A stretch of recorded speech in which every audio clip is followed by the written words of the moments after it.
అపోస్తలుడైన పౌలు హెబ్రీయులకు రాసిన పత్రిక 4 అధ్యాయము. ఆయన యొక్క విశ్రాంతిలో ప్రవేశించుదమను వాగ్దానము ఇంకా నిలిచియుండగా, మీలో ఎవడైనను ఒకవేళ ఆ వాగ్దానము పొందకుండా తప్పిపోవునేమో అని భయము కలిగియుందము.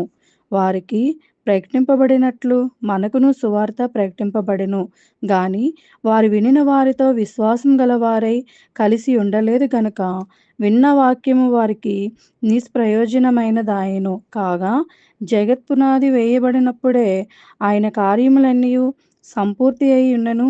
ఈ విశ్రాంతిని గురించి నేను కోపముతో ప్రమాణము చేసినట్టు వారు నా విశ్రాంతిలో ప్రవేశింపరు అని ఆయన చెప్పిన మాట అనుసరించి విశ్వాసులమైన మనము ఆ విశ్రాంతిలో ప్రవేశించుచున్నాము. మరియు దేవుడు 7వ దినమందు తన కార్యములన్నిటినీ ముగించి విశ్రమించెను అని 7వ దినమును గురించి ఆయన యొక్క చోట చెప్పి ఉన్నాడు. ఇదియుగాక ఈ చోటునే అని వారు నా విశ్రాంతిలో ప్రవేశింపరు అని చెప్పి ఉన్నాడు. కాగా ఎవరో కొందరు విశ్రాంతిలో ప్రవేశించుదురని మాట నిశ్చయముగా గనుకను, ముందు సువార్త వినిన వారు అవిధేయత చేత ప్రవేశింపలేదు గనుకను, నేడు మీరాయన మాట వినిన ఎడల మీ హృదయములను కఠినపరచుకొనకూడదని వెనక చెప్పబడిన ప్రకారము ఇంతకాలమైన తర్వాత దావీదు గ్రంథంలో నేడని ఈ యొక్క దినమున నిర్ణయించుచున్నాడు. యెహోషువ వారికి విశ్రాంతి కలుగజేసిన ఎడల ఆ తర్వాత మరి ఒక దినమును గురించి ఆయన చెప్పకపోవును. కాబట్టి దేవుని ప్రజలకు విశ్రాంతి నిలిచియున్నది.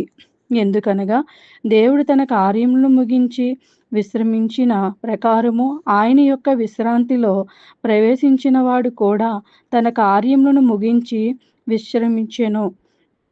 కాబట్టి అవిధేయత వలన వారు పడి ఉన్నట్లుగా మనలో ఎవడును పడిపోకుండా ఆ విశ్రాంతిలో ప్రవేశించుటకు జాగ్రత్త పడుదము.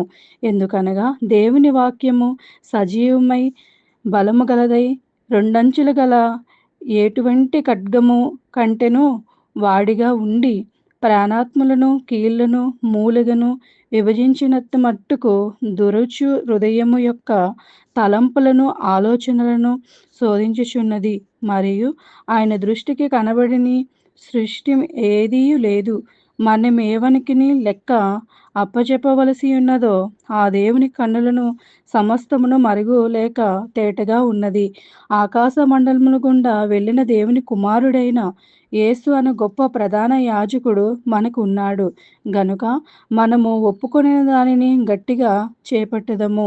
మన ప్రధాన యాజకుడు మన బలహీనతల యందు మనతో సహానుభావము లేనివాడు కాదు గాని సమస్త విషయములలో మన వలనే శోధింపబడినను ఆయన పాపము లేనివాడుగా ఉండెను గనుక మనము కనికరింపబడి సమయోచితమైన సహాయము కొరకు కృప పొందినట్లు ధైర్యముతో కృపాసనమునొద్దకు చేరదము.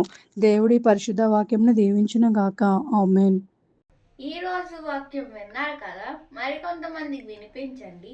Please like, share, subscribe.